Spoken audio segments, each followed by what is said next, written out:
On a cold December day in 2020, 19-year-old Christian Hall dialed 911. Not to report a crime though, but to beg for help. Within 90 minutes, his life would be over, taken by the very officers who were sent to save him.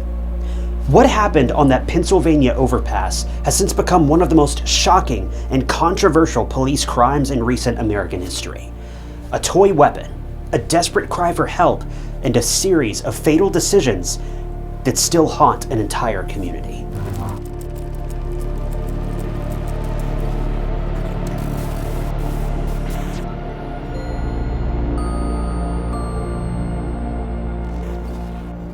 Christian Hall was born on October 31st, 2001 in Shanghai, China. Not much is known about Christian during his early days in China, but what we can say for sure is that when Christian was just a year old, he was taken in by a family in the United States in 2002. It was the Hall family. Faye and Gareth Hall adopted him and legally changed his name to Christian, as we know him today. We don't know why Christian was put up for adoption in the first place, but regardless, the Hall family made the move to New York later on and then finally settled in Poconos, Pennsylvania, to give Christian a stable and loving home. Christian was defined as a very sweet kid. He never really caused any trouble at all. His mom, Faye, loved Christian's laugh more than anything, and the goofy sounds he always made to make other people laugh. But everything wasn't sunshine and rainbows in Christian's life. Even though he was pretty young when this monumental change came about, as he grew up, he started to show signs of reactive attachment disorder. It's a rare disorder that's found to be more common in adopted or fostered children. Basically, these kids have a hard time establishing relationships or healthy attachments with their parents or caregivers. This is why it's a very big responsibility for adoptive parents to provide a very seamless, nurturing, and caring home life for these kids. Adopting kids can be very difficult, and I don't mean just for the parents, but mostly for the kids, even if they never know they've been adopted. It's a very interesting topic that we don't really know much about, but it's very real. Kids with reactive attachment disorder can experience irritability or distance with their parents, hesitance in showing emotions, and failure to warm up to their adoptive parents. So this was what Christian was up against. Now, even though this sounds like a really life-altering disorder, it's not impossible to treat. With the right care, attention, and counseling, kids can turn this disorder around. Now, that said, as Christian was getting a bit older, he started to act out a bit. He would run away from home, but nothing too serious because he'd always be found within a few hours. Still, I'm sure the Hall family was really worried. Then when Christian was 10, he accidentally set an empty room in a nursing home ablaze when playing with matches, but luckily no one was hurt. But this incident did lead to Christian's first brush with the law. He was placed in a juvenile detention facility for 4 years. He was released from the facility after doing his time, but since he had a habit of running away often, he would violate probation and would be punished for it by being sent back to the facility. This was a constant loop until he turned 18. By December of 2020, before the events of today's case transpired, Christian was doing well, and he was actually working at a local grocery store to help pay off the restitution fee for starting the fire in that nursing home, which totaled $14,000. Christian was going to school, and he was also taking his sessions on counseling and therapy with his doctor. He also had a girlfriend at the time, but the relationship was best defined as on and off again. There's nothing to indicate that Faye and Gareth neglected Christian by any means either, and in fact it was quite the opposite. Their hometown in Pennsylvania housed less than 6,000 people, and in a small town like this, finding good healthcare professionals for such a rare disorder like reactive attachment disorder, it was hard. But Faye and Gareth managed to find a doctor for Christian, and he took those sessions. The two of them made sure that Christian mingled with their family, and he was actually pretty close with the extended Hall family. They celebrated holidays together, they got together often, and things were good. Until they weren't.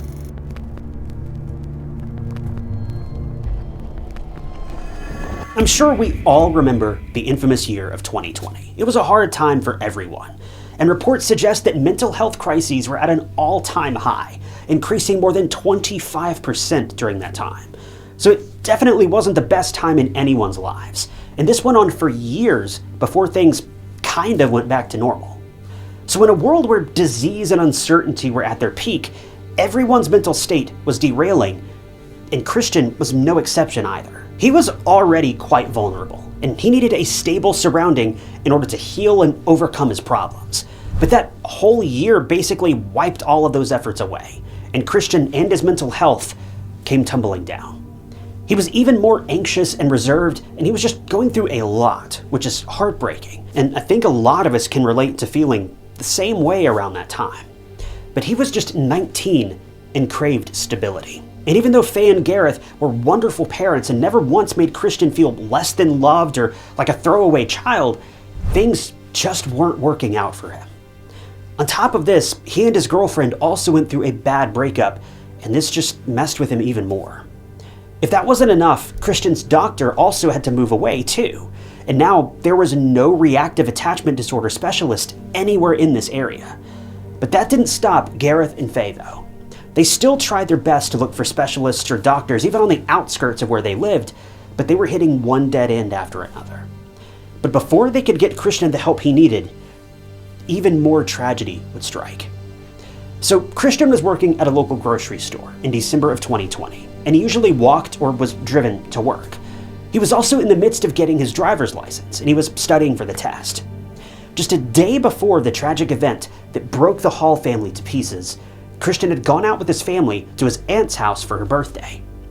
Christian was doing okay at the time, but on the drive back home, his parents noticed that he was upset while talking about his ex-girlfriend. Now, we don't know the context, but from the information available, it's assumed that Christian learned that his former girlfriend was moving on and showing interest in another guy. For Christian, this essentially cemented the fact that his relationship was over, and it hit him like a truck. This concerned Faye and Gareth immediately, and they tried their best to comfort Christian. But still, it never crossed their minds that Christian would have such dark thoughts as he was about to experience. Then December 30th rolled around. Chris's mom was in charge of dropping Christian off at his shift at the grocery store, and that was exactly what she did. She literally remembers the day like it was yesterday. She genuinely thought that Christian would be back home in a couple of hours and they'd have dinner and veg out on the couch later that evening. But nothing could have prepared her for just how wrong she would be.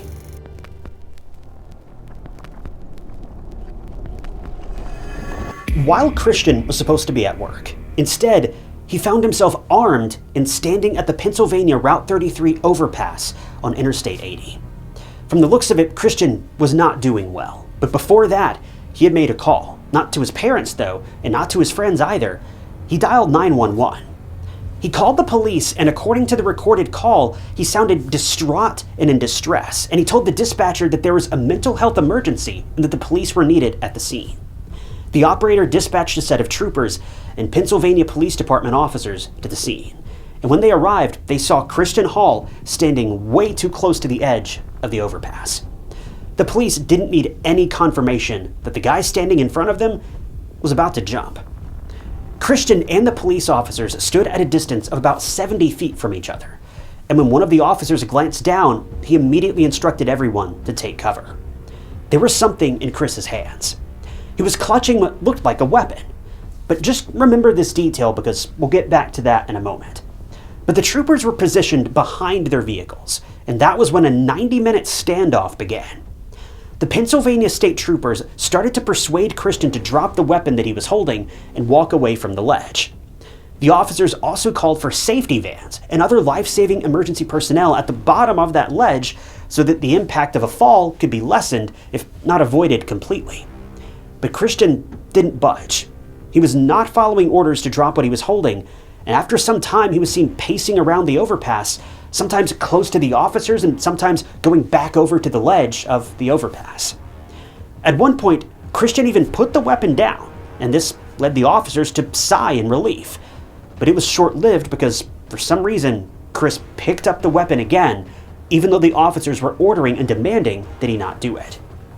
At around 1:38 p.m., after the 90-minute standoff, Christian apparently lifted his arm while holding the weapon, and that was when the police officers pulled their triggers. He had sustained 7 injuries at the hands of the police, and after this very tense incident ended in horror, Christian was taken to Lehigh Valley Hospital in Pocono, but tragically he could not be revived.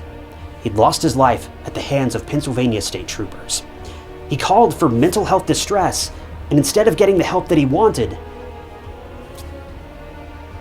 it's one thing for Christian to meet his untimely end if the person behind the trigger was a robber or some random person out for blood. But these were police officers. They were called to the scene to help Christian, but they took his life.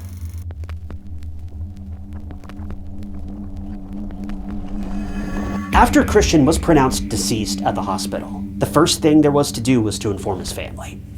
Gareth and Faye were made aware of what had gone down on the I-80 overpass, and honestly, at first, they probably thought someone was just messing with them. How could Christian be on Pennsylvania Route 33? He was supposed to be at work.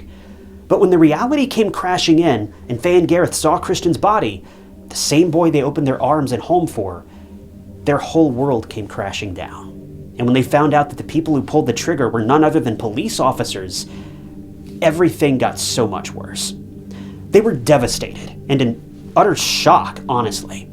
Their son had just lost his life in the most terrible way possible, and they wanted answers, and they wanted them now. What did Christian do to end up like this? What had happened? Well, according to the police, the Pennsylvania State Troopers, they said that Christian was a threat to the officers and to their lives. They said that Christian was armed, and during his final moments before the tragedy took place, they claimed that Christian had picked the weapon up off the ground and he'd aimed it in the direction of the police officers. This prompted the officers to act to defend themselves and their co-workers' safety. The police looked at Christian's phone records, and they found out that before he called 911, he'd posted a picture of the overpass on Snapchat with the caption, "Who would miss me?" This is heartbreaking because this kid, seriously, he needed help. The state police's initial press release stated that Christian had tried to aim the weapon at the officers, but at this point, it was their word against everyone else. But there was one thing that surfaced about 2 months following Christian's passing. It was the video of the whole standoff, including the moment that led to Christian losing his life. The video was blurred for obvious reasons, and even though it didn't exactly show Christian aiming the weapon straight at the troopers, the police said that this was exactly what happened. It can be seen throughout the whole 90 minutes that the troopers are trying to persuade Christian to walk away from the ledge. And when they find out that he's armed, the officers take cover and huddle behind their vehicles, but negotiations carry on. Remember Christian put the weapon down at that one point? Well, during that time, he was supposedly seen smoking something, which was reported to be an illegal substance. According to one of the troopers who witnessed this whole standoff and Christian's demise, he recalled that during his final moments, Christian pointed towards his head, and he then pulled something out that looked like a weapon out of the waistband of his pants. And then, in no time, he pointed that weapon in the direction of the troopers. This was when the corporal can be seen lifting his weapon, and 3 deafening banging sounds are heard. But it seemed they all missed Christian. This is also where inconsistencies within the troopers and their version of events surfaced.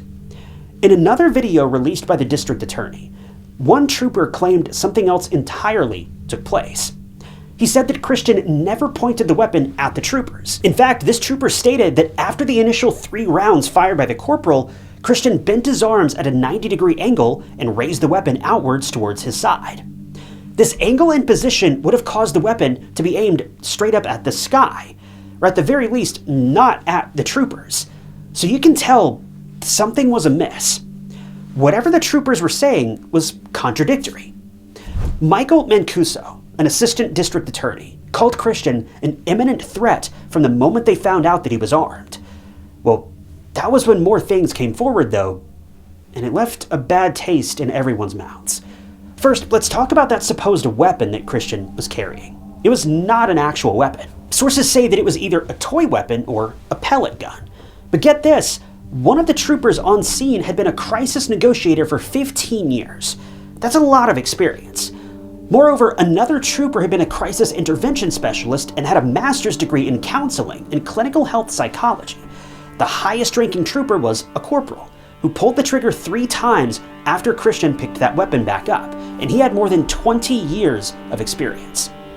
Now, whether this was a toy, a pellet gun, or something else, that's all beside the point, because whatever it was that Christian was holding, it didn't matter, because further evidence would prove that their stories may not have been entirely factual.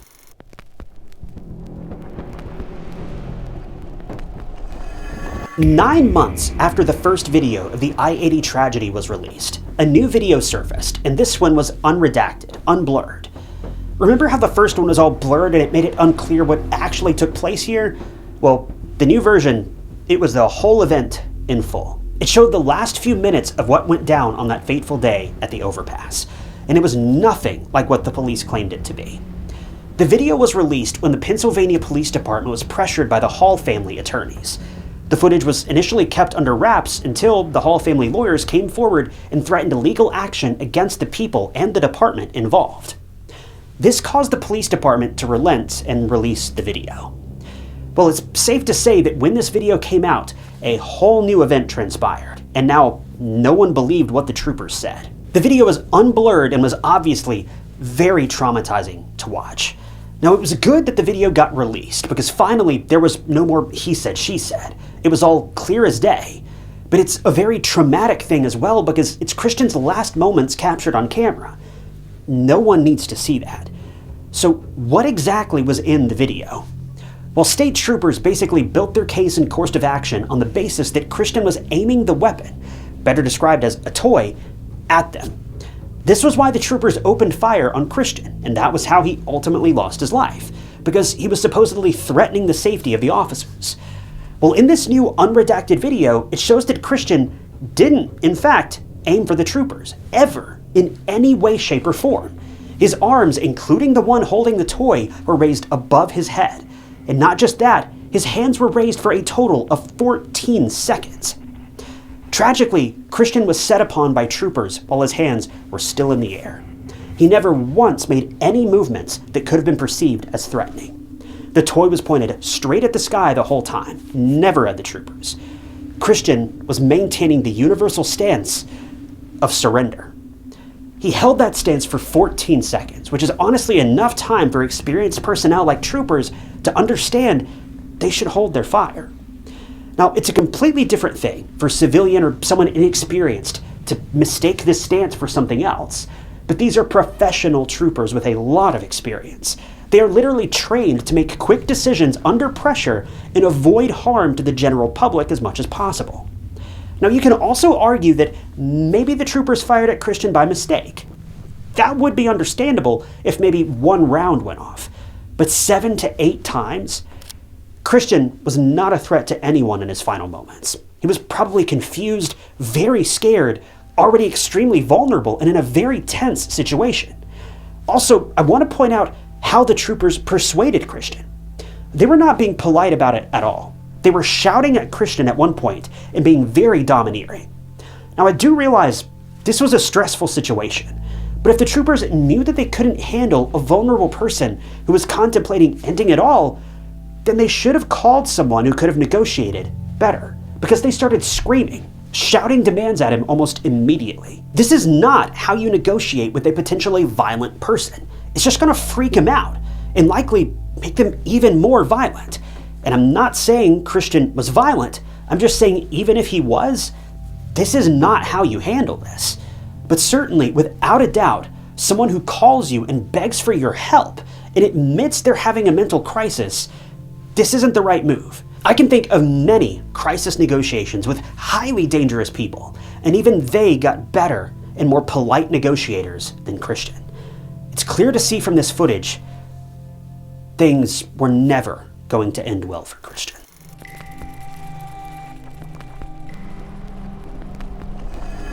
So, following all of this, an investigation was conducted. In the end, the loss of Chris's life was deemed justified. But that was before the unredacted video was released. It's bizarre to think that someone who's responsible for upholding the law is justifying this tragedy. Well, in the light of this revelation, the Hall family filed a federal wrongful death lawsuit in April of 2022. It was represented by attorney Benjamin Crump. The Hall family sued state police officials, including Commissioner Robert Evanchik, and prosecutors who led the investigation and protected the troopers by calling their actions justified. The lawsuit rides on the unredacted video of the incident and a command possibly given by one of the troopers in the background, who can be heard urging the other officers to fire upon Christian if he doesn't relent. This was said when Christian was repeatedly not following orders of dropping the pellet gun, which was mistaken for a real and dangerous weapon. While there haven't been any recent updates on the lawsuit, the family is pushing for an independent investigation to punish the troopers as well as everyone involved in their son's tragic passing. While they're waiting for the wheels of justice to move in the right direction, Gareth and Faye Hall have held many vigils to remember and honor their son and seek justice not only for Christian, but also for other people who've been victims of police violence. Faye and Gareth, they miss their son terribly. Faye still has Christian's jacket draped over his seat at the dining table. Birthday and Christmas cards and gifts left by Christian for his parents are the only things Faye and Gareth can hold on to while they remember their son. Christian's belongings are left untouched in the Hall family hall. Faye and Gareth, they can't bring themselves to remove or put anything back because this is the way Christian touched and used these things before he left them alone forever. It's devastating to think about what Faye and Gareth have been going through all these years. Their son needed help, and he even called the police, either to help him get out of this dark hole or something else. That's another debate for another day, but what's inarguable is that the police should have handled it better. Christian didn't deserve to have his life taken away like this, and then for it to be called justified, it's no less than a slap in the face for Christian's family. You can argue back and forth all day long whether or not this was justified, but Christian never aimed a weapon at those officers. He was scared, but he did nothing but try to comply with their demands, and they took his life anyway. I cannot even fathom the shock that Christian must have been feeling in that moment, to finally resort to calling 911 of all people in the midst of a mental health crisis, only for them to show up, start shouting at you, and then draw their weapons. I just really hope that Faye and Gareth succeed in this very grueling fight for justice.